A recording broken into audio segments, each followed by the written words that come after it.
كلية الفقه الحنفي تقدم.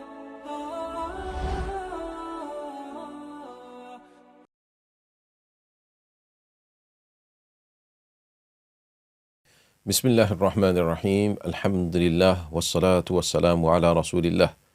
So alhamdulillah, for the past few sessions we've been doing in regards to the detailed shares of the Dhawil Furud, the fixed Quranic shareholders. The reason we've spent a lot of time on this is because they are the most common heirs that you will have to deal with, and most of the times, if you can, especially it's the one that you have to remember, because the other common shareholder is the agnetic shareholders. We've talked about them previously. There's nothing really difficult about them to split their inheritance is in essence the rest of the estate, just dividing amongst them. But the shares, the fixed Quranic shares, is something we have to remember, and we have to understand how it applies in relation to each other. So this is why we've been doing in detail in regards to these fixed Quranic shareholders. Now, these fixed Quranic shareholders we went through in order. So far we started from the father first, if you remember, the 3 shares for the father. Then we went through the grandfather, the 4 shares. So the same as the father, but 1 extra share where he doesn't receive anything is blocked. Then we went through the uterine siblings, both male and female are equal there. So the uterine siblings, 3 scenarios that we had. Then we did the husband, 2 scenarios. Then the wife, 2 scenarios. So these are all in order that we did it in. Then we did the daughter's 3 scenarios. And then we did the granddaughter's 4 scenarios. And so these are all 5 scenarios, should I say, 5 scenarios for the granddaughter. So that is the way we did it so far. Then we went on to, last time, we went on to the full sister, the full sister and the agnate sister. They had more scenarios, 6 scenarios and 7 scenarios respectively. So we went through all of that. And all of those scenarios were detailed in nicely. Now we've got 2 more people left, which we will do today, inshallah.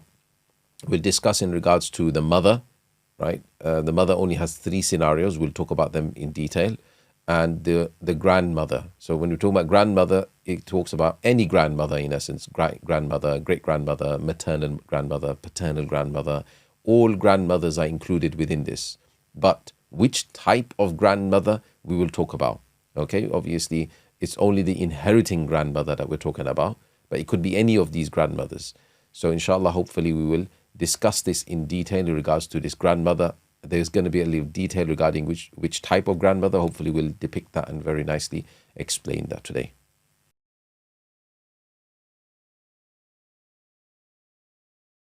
Bismillah ar-Rahman ar-Rahim. So now we move on to the next fixed Quranic shareholder and discussing in detail their share. So we have here the mother. Just to go through certain key points first. She has 3 scenarios. The mother will always inherit a minimum of 1/6. And in 2 specific scenarios, the mother will receive 1/3 of the remaining estate after giving the share of the spouse. So let's do these scenarios in detail. Number 1, the mother inherits 1/3 of the total estate, not the remaining, but the total estate this time. So this scenario applies when the deceased does not leave behind children, meaning either male or female. So this is why children, sons' children, or subsequent descendants, meaning going through the son. So any of the sons, and carries on going, sons, daughters even. So sons, any descendants of the actual son. So that's 1. There's none of these people alive in essence. Likewise, 2 or more siblings of any type are not alive, such as a full brother. Example is just a full brother and an agnate sister. Because if there was a full brother and an agnate sister, for instance, or any other type of brother and sister, or even 2 sisters, even in fact, or 2 brothers, then this scenario will not apply. Now, when we say 2 siblings, this does not include the children of the siblings. So the children of the siblings don't take the place of the actual siblings, meaning the deceased's nephews and nieces. For instance, if there were two nieces or two nephews, then it won't block the mother from receiving this particular share. So so the point is that there has to be two or more actual siblings of the deceased, not nephews and nieces of the deceased. That doesn't affect this scenario. So hopefully this is understood. We have, for instance, an example here: the husband, mother, and brother. What happens in this scenario? To reveal the answer, husband, because there's no children, receives a half. Mother receives her 1/3 share, and brother will become the agnetic shareholder. So because there's half and 1/3, half from group 1, and then we have a third from group 2, so we use the half denominator. So the 2 multiplied by 3 gives us 6 as our divisor. Half, husband gets a half of the 6, which is 3. 1/3 of 6 is 2. We add it up. 3 plus 2 is 5. So there is 1 remaining to give to the brother, and that's our total 6. Moving on to scenario number 2, we have the mother inheriting a 1/6 of the estate this time. And this is when the deceased does leave behind this time children, son's children, or subsequent descendants, subsequent descendants. Like I've explained, this is the son's descendants, or son's descendants, like that. Likewise, 2 or more siblings of any type. There are 2 or more siblings this time, so there's a full brother and an Agne sister, for example. And again, like I said previous, excluding the children of the siblings, for example, meaning the deceased nephews and nieces. Let's do scenario mother and son. What happens in this scenario? Revealing the answer now, mother obviously receives her 1/6 share. The son will become the agnetic shareholder. We only have one fraction, 1/6. So we make the scenario out of the different denominator. So the divisor is 6. 1/6 the mother gets is 1, and remainder 5 goes to the son. So this is our total 6, and it's all fine. Now, scenario number 3, here to pay attention a little more, where the mother inherits 1/3 of the remaining estate after the spouse has received their share. Now, how do you determine this? How do you work this out? Now, just to explain what's happening here, this is why I'm explaining it like this, then I will show you a very, very easy way to understand this anyway.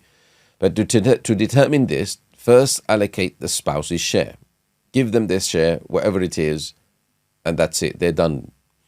Once their share is done, then create a mini divisor, which is the remainder after giving the spouse's share, and then from the mini divisor determine the share of the parents. So this scenario only occurs in 2 situations where the obviously presence of any other heir will not allow this scenario to take place. And that could even be a blocked relative. Even if there was a presence of the blocked relative, still this scenario will not apply. So I'll give examples to make you understand. So first scenario where it will always apply, there's only two scenarios. First scenario is where the husband, mother, and father. That's the only 3 heirs there could be. There is the husband, mother, and father. And this scenario, the divisor will always be 6. Why will it always be 6? I'm going to explain now. Husband, mother, and father. So in this case, husband, because there's no children, receives a half. Now the mother, because it's this particular scenario 3, receives this 1/3 of remainder. And the father, as usual, becomes the agnetic shareholder. Now, husband receives, so we see there's a half and a third. Half from group 1, 1/3 from group 2. So we use the denominator of the half, which is 2 multiplied by 3, gives us our divisor as 6. So this is why the divisor will always be 6. Now, Because in this case, what would have happened, it would have been half, meaning 3 for the husband, and 1/3 of that would have been 2 for the mother, and the father would only had 1. So because of this case, what we're doing here is we're giving husband his half. So what we do is we'll divide this scenario up again, like as though, just draw a line on it. I like to draw this line to show. You don't have to draw this line, but this is just to show you something, the working. And you split up the spouse. So you split up the spouse from the parents, drawing a line this way. And again, you don't have to draw this line. This is just to show you the working. So the husband is receiving the half of the 6. So you give him his share and he's done. He's gone. So you give him the 3 and he's finished. Now what's remaining from the 6 is 3. So we write a small, this is where we write the mini divisor in the cross section, where we write the divisor here. So now that is treated like a separate, completely a separate scenario. So imagine there was 3 as a divisor, there was only mother and father there. So mother would receive her 1/3 from the 3, and the father would receive the remaining, like that. So we have the mini divisor, as I like to call it. So 1/3 of that remaining is going to be 1 for the mother and then 2 for the father. So this is how it works. So the total is 6, and this is how the scenario on this one particularly works. Now just to do the other one, the second scenario is where the wife, mother and father, this time the wife is there. Previously was the mother, the husband was there. So this is the wife. So it's Zawj Ma'al Abuwain and Zawja Ma'al Abuwain in essence. So in this scenario, the divisor will always be 4. So we have the divisor wife, mother and father. So wife, in this case, no children, receives 1/4. Mother, 1/3 of remaining. Father becomes the agnatic shareholder again. So we would make this scenario out of 12, but there's no need to. You'll see why. So we just do our lines again. We make the divisor out of 4, draw our lines, give 1/4 to the wife, which is 1. Mini divisor, 3 left over, put it there. Now mother gets 1/3 of the remainder, which is 1 again, and the father gets the 2. It's very simple scenarios. So these are the 2 scenarios where it will always be this way. It will just be this way. When there's only these heirs, as soon as there's somebody else in the mix, there's a brother that comes in play, or anybody else that comes in the mix, this scenario doesn't apply anymore. Okay? So this scenario only applies when there is the wife with the two parents of the deceased, or the husband with the 2 parents of the deceased. And that's the only people he's left behind. As in the only agnatic, or the only only fixed Quranic shareholders that he's left behind. Now, just a note here, that this scenario same applies when there are multiple wives that are left behind. So if there is, for example, 2 wives, mother and father, so we'll do the same scenario: 1/4, 1/3 of the remainder for the mother, and the father gets the agnatic sharehold. So we make it out of 4 again, draw our lines. The wives get 1/4, 1/4 of 4, which is 1. So they'll get 0.5 each, half each. And then the mini divisor was 3. Mother gets 1/3 of that, which is 1. The father gets the remaining 2. And the total was 4 now, you see, and this is our scenarios done. So this is the scenarios of the mother, where this last scenario is simply where there is husband plus parents, mother plus parents. Husband plus parents, we always make the scenario, as we understood, we always make the scenario out of, as we will see now, just to make sure everyone, always make the scenario out of 6. And you distribute it this way. You could simply, like I said previously, you can leave out, so as soon as you see husband, mother and father, so as soon as you see this scenario here, husband, mother, father there, you can simply give it out, meaning without having to give these fractions, because you know there's husband plus parents. So all you do is just write 3, 1, 2, done. You understand me? 3, 1, 2, and it's always going to be like that. Divisor is going to be 6. You can just write it in without having to work all of these things out. And likewise, that's why I said easy way. You see the wife, mother, and father. You simply just give it out. You don't need to do these fractions. Just give out these shares here. 1, 1, 2. That's it. You can just do it like that as well and make the divisor out of 4.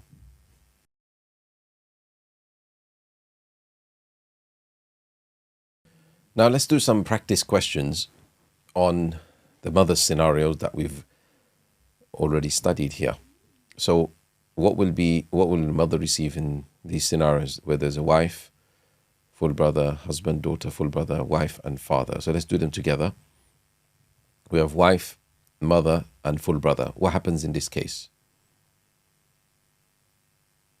Now, to reveal the answer, wife receives a quarter, mother receives 1/3, full brother is the agnatic shareholder.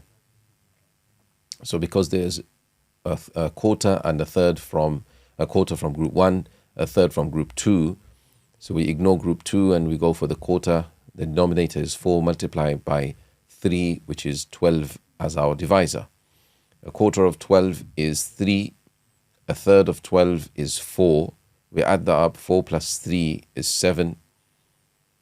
And minus from the 12 is 5 left over to give to the full brother. This is our 12 total, and we know we've got the answer right. Exercise 2, we had husband, mother, daughter, full brother. What happens in this case? To reveal the answer, husband gets, because there's no children, husband gets a quarter. Mother, because there's a daughter there, gets 1/6. Daughter gets a half, and a full brother becomes the agnatic shareholder. So we see we have group 1, a quarter, and a half is group 1, and group 2, 1/6. So we ignore the 1/6. We use the biggest denominator out of group 1, which is the 4. Multiply that by 3 is 12 as our divisor. We do a quarter of 12 is 3, 1/6 of 12 is 2, a half of 12 is 6. We add that all up. 6 plus 2 is 8, plus 3 is 11. We have 1 left over to give to the brother, and we have our total as 12 when we add it up, yes? So exercise 3, what's important here, some people, what they do is just write 12 as whatever the divisor is, the total 12, they just write it straight away. Don't just write it. Make sure you add it all up to make sure that you've got it correct, okay? You will see in certain cases you will get it wrong if your fractions that you'd given out, the shares in essence that you've given out were wrong, then you will see you'll get things wrong. So this is a very important check. Final case, we have wife, mother, and father. What happens in this scenario? To reveal the answer, wife, because there's no children, receives a quarter. 1/3 of remainder the mother receives, and the father receives the asaba, the agnatic sharehold. So the divisor, as we know in this particular case, because it's wife and 2 parents, the divisor will always be out of 4. Now, like I said previously, I told you easy way to do it. Ignore this quarter, 1/3 of remaining, and rest of you could do all the lines and work it out like we've done previously. But you can simply just have done it like this. So just ignore all of this. The wife, mother, father, make the divisor out of 4. Give the wife her 1 share. Mother gets 1. Father gets 2. It will always be that way. So just do it like that. Total is 4, obviously. And this is our scenario. You could simply do it like that. So hopefully this has been very clear. Mother's scenarios. Now, the last fixed Quranic shareholder we had was the maternal and paternal grandmothers.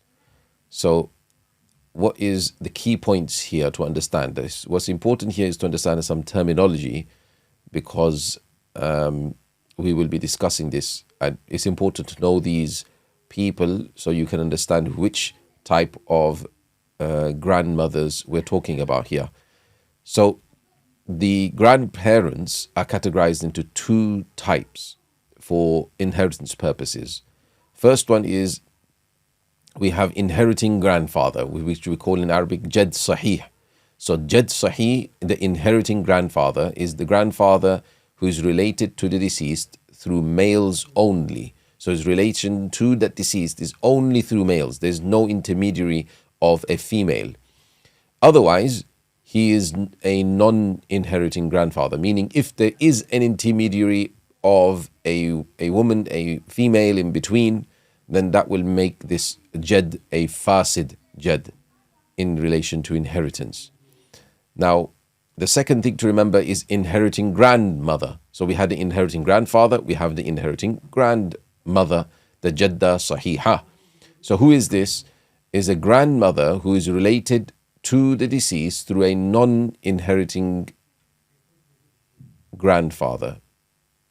Sorry, a grandmother, should I say, who is not related, is very important, not related through a non-inheriting grandfather.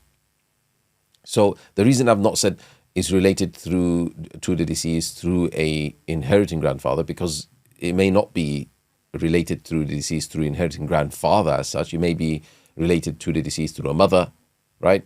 Because it's the mother's mother, for example.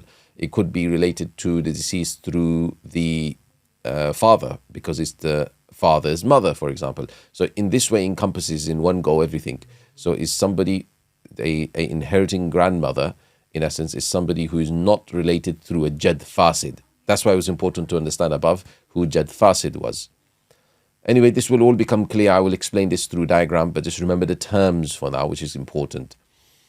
The next thing to remember is whenever either grandparent is mentioned, so whenever we mention grandparent, it refers to the inheriting grandfather and inheriting grandmother as such, as defined above. So in a sense, we're always talking about Jad Sahih and Jadda Sahiha. We're never talking about Jad Fasid or Jadda Fasida whenever we're talking about grandparents in this whole the whole discussion that we're having of inheritance.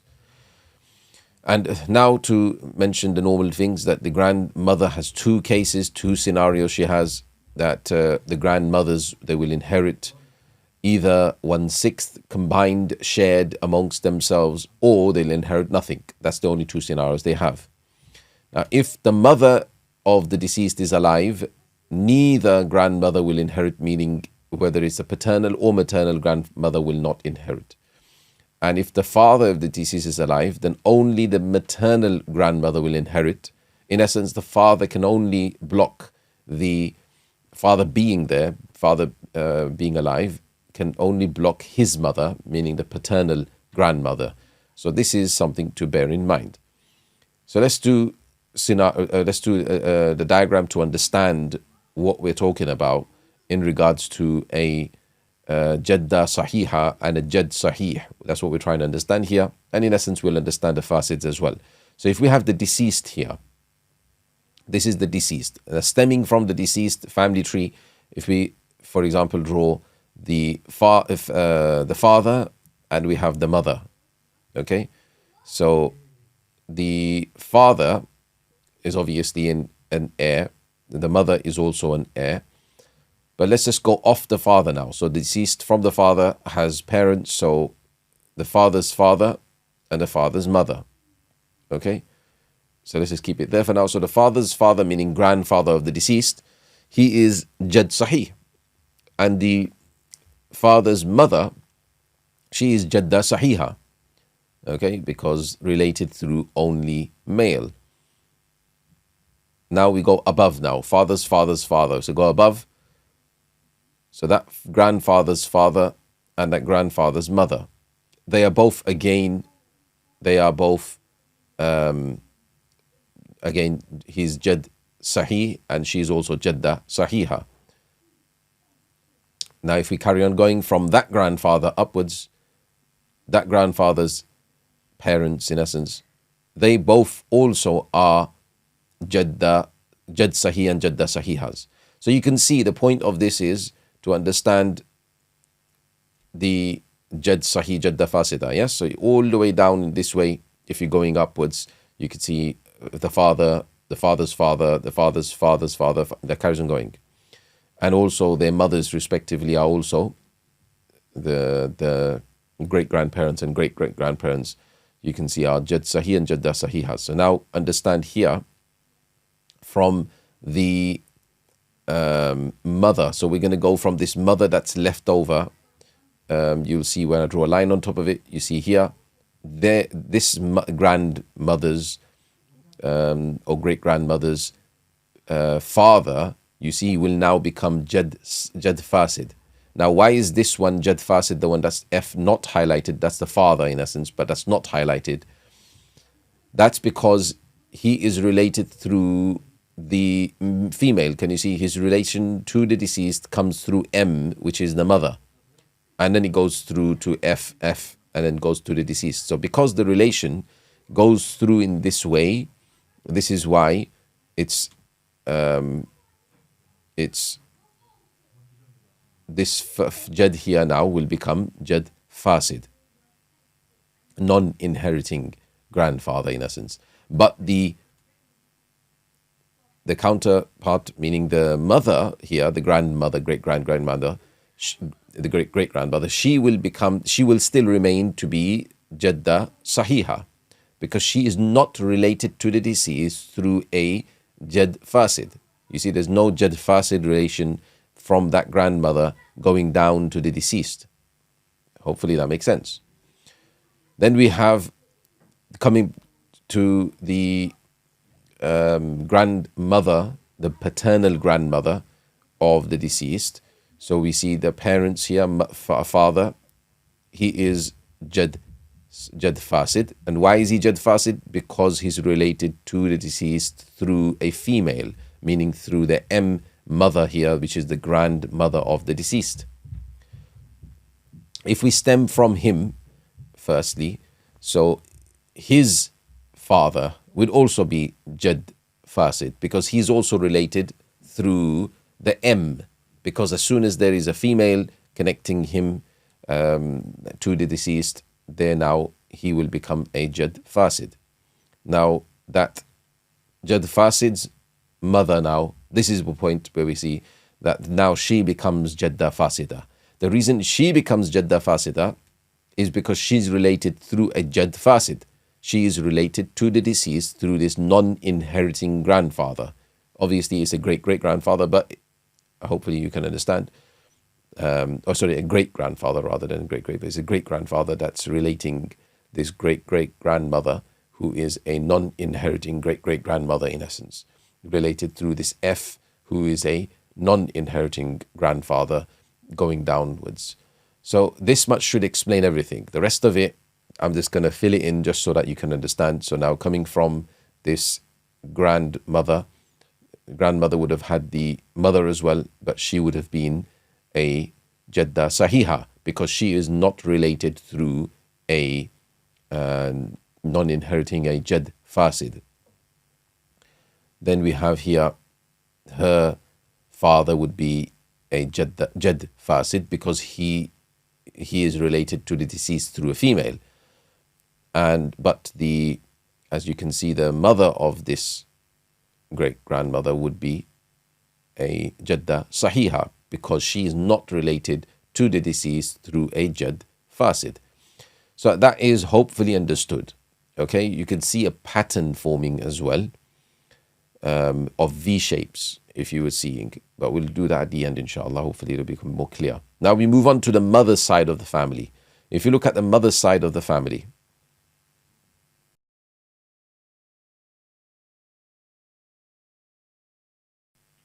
so now to move on to the mother's side of the family, in this diagram, we have the the mother of the deceased, should I say, mother of the deceased.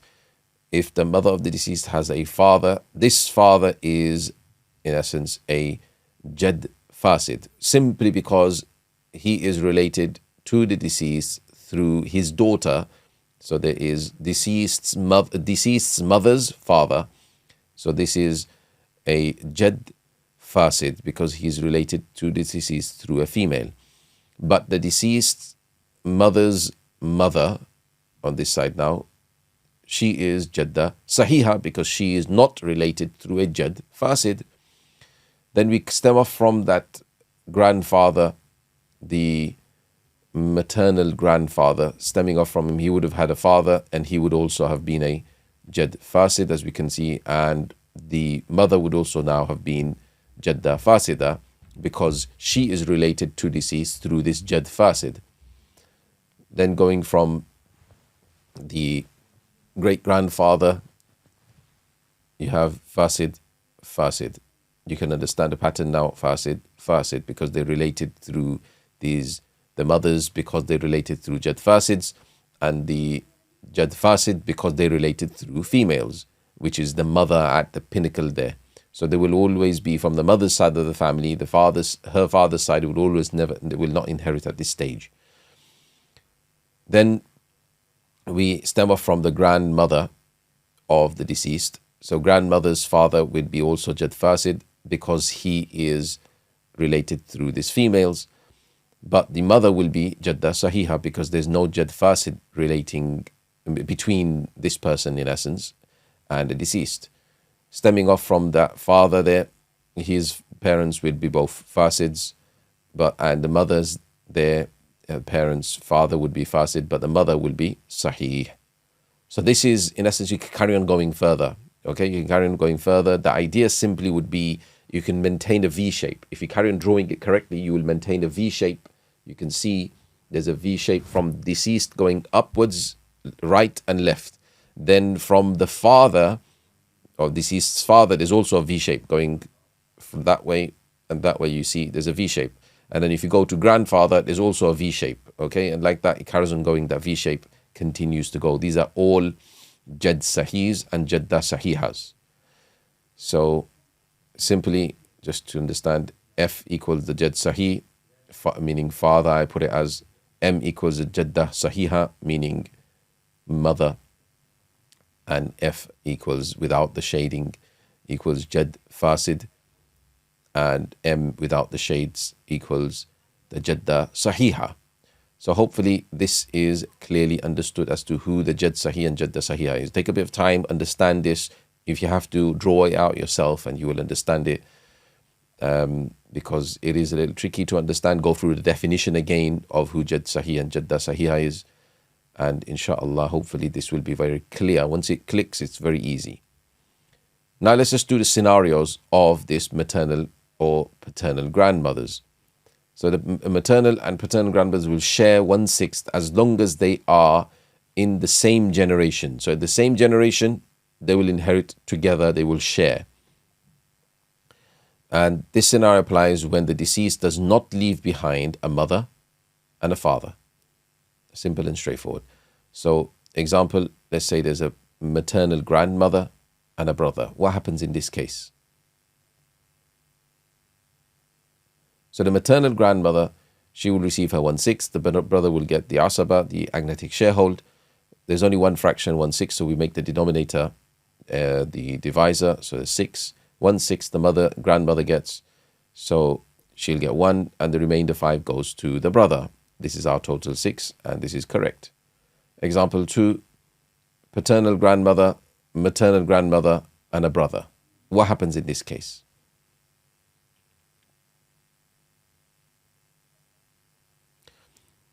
To reveal the answer now, the paternal and maternal grandmothers, because they're of the same generation, they are actually grandmothers, not greats, but just grandmothers. They will share 1/6. Okay, they will share 1/6 together. And the brother will become the asaba, the shareholder. Just as previous, we make the divisor out of 6, give 1 shared between them. They'll have to half it, obviously 0.5, and the 5 remaining goes to the brother. Total is 6. Scenario number 2, where we have the grandmother will not inherit anything. Simple as that, very simple and straightforward. So either she'll inherit the 6th or she'll inherit nothing. And this scenario applies when the deceased leaves behind a mother. So if the mother is there, both maternal and paternal grandmothers will not inherit. They'll both be blocked. And the father, then if the father is there, only the paternal grandmother will not inherit. Meaning the father can't block the mother's side of the family of the deceased. Now, grandmothers of a closer generation will block the more distant grandmothers. So if there is a grandmother, she will block the great-grandmother, like that. So let's do example. Mother, maternal grandmother, and brother. What happens in this scenario? Revealing the answer, mother, because there is no children, or there's only one sibling as well, so mother will receive her 1/3. Grandmother here, even if it's a maternal grandmother, will get blocked, meaning even if it was a paternal grandmother, she would have got blocked as well. And the brother will receive the remaining asaba, so we only have one fraction, 1/3, so we use the denominator as divisor, so we say out of 3, 1/3 of 3 mother gets, which is 1, grandmother gets nothing, and the brother received the remaining 2. So this is the total. Let's do some practice questions.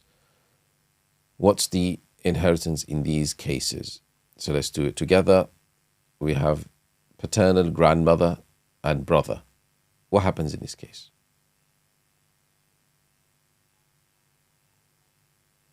Right. It's fairly easy. Paternal grandmother gets 1/6. Brother receives the agnatic sharehold. We make the divisor out of the 6. 1/6 of the 6 is 1. The brother gets the remaining 5. Total is 6, and we're correct. Exercise 2. Maternal grandmother, paternal grandmother, and father. What happens in this case?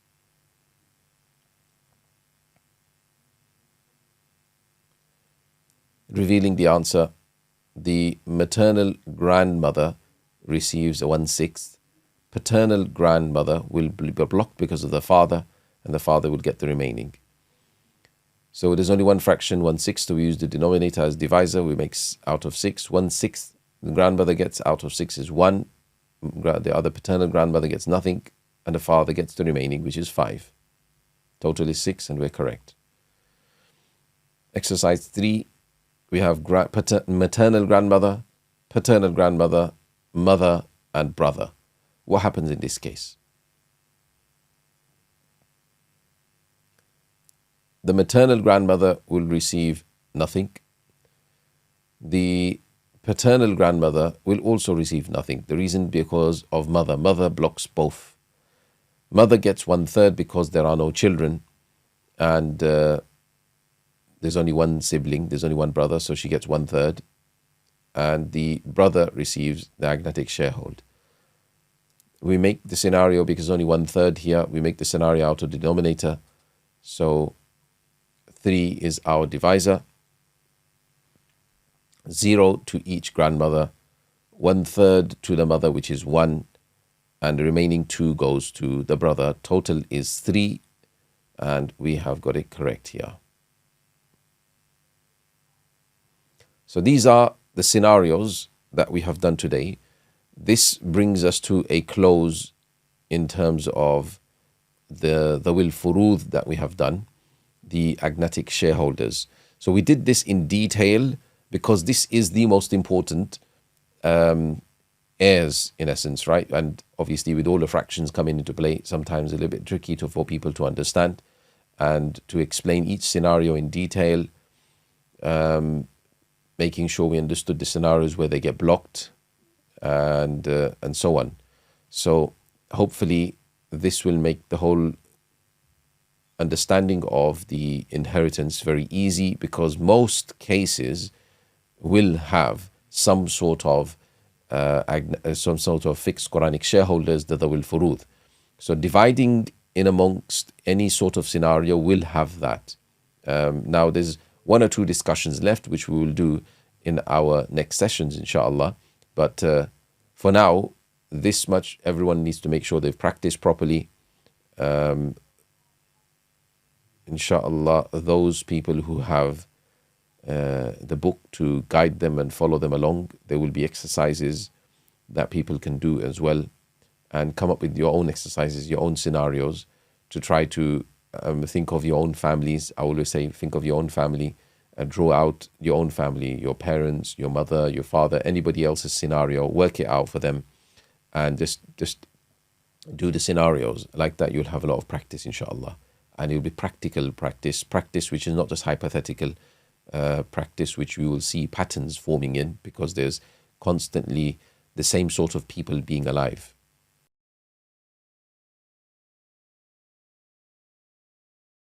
Bismillah ar-Rahman ar-Rahim, alhamdulillah, wassalatu wassalamu wa rasulillah. So alhamdulillah, we've been through, we've actually finished today all of the shares of the Dhawil Furud. So the full sister, and in fact I said there were 5 scenarios, 5 scenarios we did for the full sister, and the agnate sister we did 6 scenarios for. So that was just to correct something, but anyway, hopefully we've understood all of this from previously anyway. Now, the recap on mother's scenarios. The mother has 3 scenarios. One is where she receives a third, and the other is where she receives a sixth, and lastly where she receives a third of the remaining. Third of the remaining is only when there's the spouse plus the parents. Very simple. That scenario will always apply there. And if that isn't the case, if anyone else is there, then either of the other 2 scenarios will apply, which is either 1/3 of the total or 1/6. 1/3 of the total is going to be where there is either a child of the deceased alive, or if there is 2 or more siblings of any kind alive, then the mother will receive now 1/6. If there are no children, no 2 siblings, mother will receive 1/3. Then the grandparents. In regards to the grandparents, we have to understand that when we are talking regarding the Jaddah, the grandmother, we are saying that it's the grandmother who is a share, meaning inheriting grandmother, we called a Jaddah Sahiha. So there are only 2 scenarios for them. 1/6 shared as long as they're of the same generation, and that's when there's no mother-father. If there's a mother-father, they don't receive anything, and likewise, if they are of a further generation, there is a grandmother alive of a closer generation to the deceased, then the further generation will not receive anything too. So this is what we have done. Just very quickly, I'll bring up a example practice for just a random question like this. Just want to encourage you to do your own questions. So if we have here, for instance, we have a wife, 3 daughters, 2 sons. What happens in this scenario? Now, revealing the answer, because there's children involved, wife will receive 1/8. The daughters plus sons will become asaba together. There's only one fraction, 1/8. We use the denominator as the divisor, 8. We give the wife a 1, and we give the remaining shared between the sons and daughters 7. That totaled 7 plus the 1 totals to our 8, so we know we're correct so far. But now 7 needs to be divided between 3 daughters and 2 sons. And remember, 2 sons are counted as doubles, so they're like 4 sons in essence. They're like 4 people because they each need. So we just count them as 4, it becomes easier. So 4 there plus the 3, that's 7 already. So they're all receiving like 1 each in essence.